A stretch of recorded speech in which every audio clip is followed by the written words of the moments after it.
মাননীয় প্রধানমন্ত্রী, আমার সালাম ও শুভেচ্ছা নেবেন।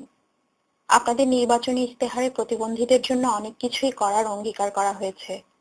প্রতিবন্ধী মানুষের শিক্ষা, কর্মসংস্থান, চলাফেরা, যোগাযোগ সহজ করা এবং তাদের সামাজিক মর্যাদা প্রতিষ্ঠায় বিশেষ ব্যবস্থা নেওয়ার কথা বলা হয়েছিল। বিভিন্ন সময় পত্রিকার মাধ্যমে প্রতিবন্ধীদের প্রতি আপনার একটা সহানুভূতির কথা জেনেছি, তাই সাহস করে আজ কলম ধরেছি নিজের তিক্ত কিছু অভিজ্ঞতা আপনাকে জানাবো বলে।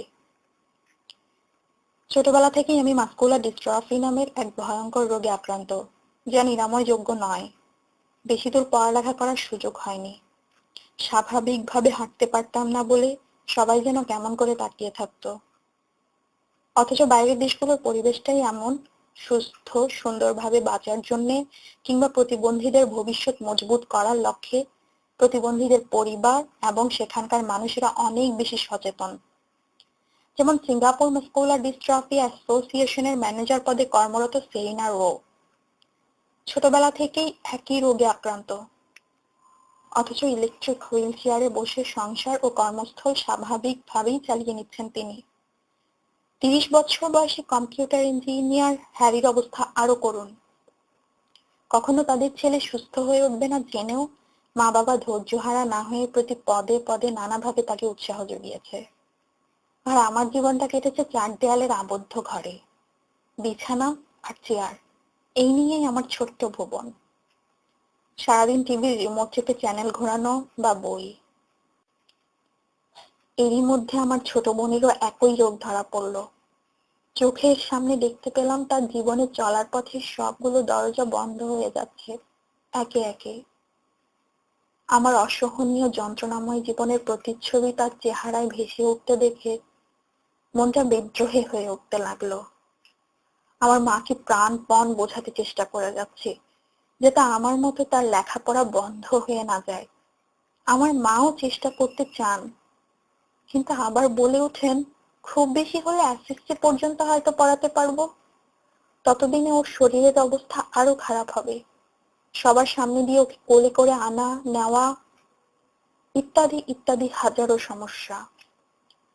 পড়ালেখা চালিয়ে নিতে গিয়ে স্কুলে এবং আসা যাওয়ার পথে সবারই তাকিয়ে থাকাকে কেন্দ্র করে সংকোচ বোধ করে আমার বোন।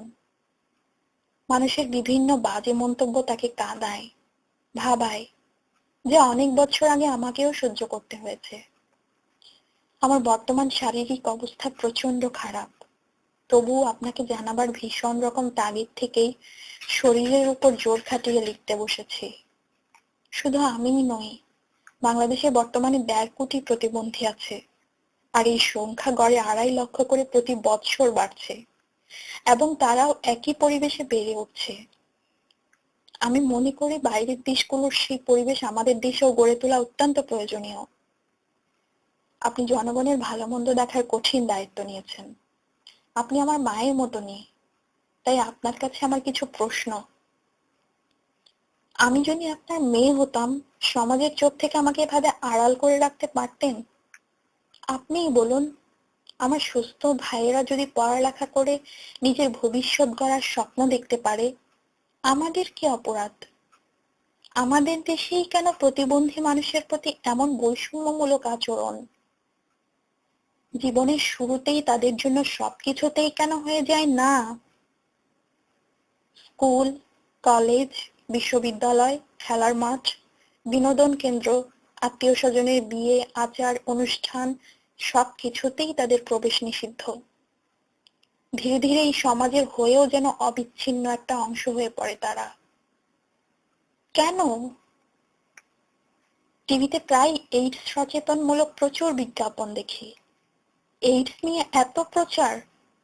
প্রতিবন্ধীদের জন্য কি এভাবেই আমাদের শক্তিশালী গণমাধ্যমগুলোতে নাটক, বিজ্ঞাপনের মাধ্যমে এমন কিছু প্রচার করা যায় না, যা দেখে শুনে আমাদের দেশের প্রতিটি মানুষই ভাবতে বাধ্য হতেন তাদের ঘরেও একজন প্রতিবন্ধী থাকতে পারত? আর যদি বা থাকতো, তাদের সাথে কেমন ব্যবহার করা উচিত, কেমন করে কথা বলা উচিত? আমরাও পারি পড়ালেখা করে আর 10 জন সুস্থ ছেলে মেয়ের সাথে কাঁধে কাঁধ মিলিয়ে দেশ গড়ার কাজে অংশ নিতে। এটুকু যদি দেশের সাধারণ মানুষ অনুভব করতে পারে এবং সচেতন হয়ে ওঠে, তাতেই হয়তো প্রতিবন্ধীরা স্বাভাবিক জীবনযাপনের প্রয়োজনীয় পরিবেশটুকু পাবে। তাই আপনার কাছে আমার আকুল আবেদন, আমাদের জন্য এমন কিছু করুন যাতে আমার মতো প্রতিবন্ধীরা আবারও স্বপ্ন দেখার সাহস অর্জন করে, কিছু একটা অবলম্বন করে বাঁচার সুযোগ পায়। আপনার ভালো এবং সুস্থতাই কাম্য। বঙ্গবন্ধুর সোনার বাংলার সমৃদ্ধি কামনায়, সাবরিনা সুলতানা, চট্টগ্রাম।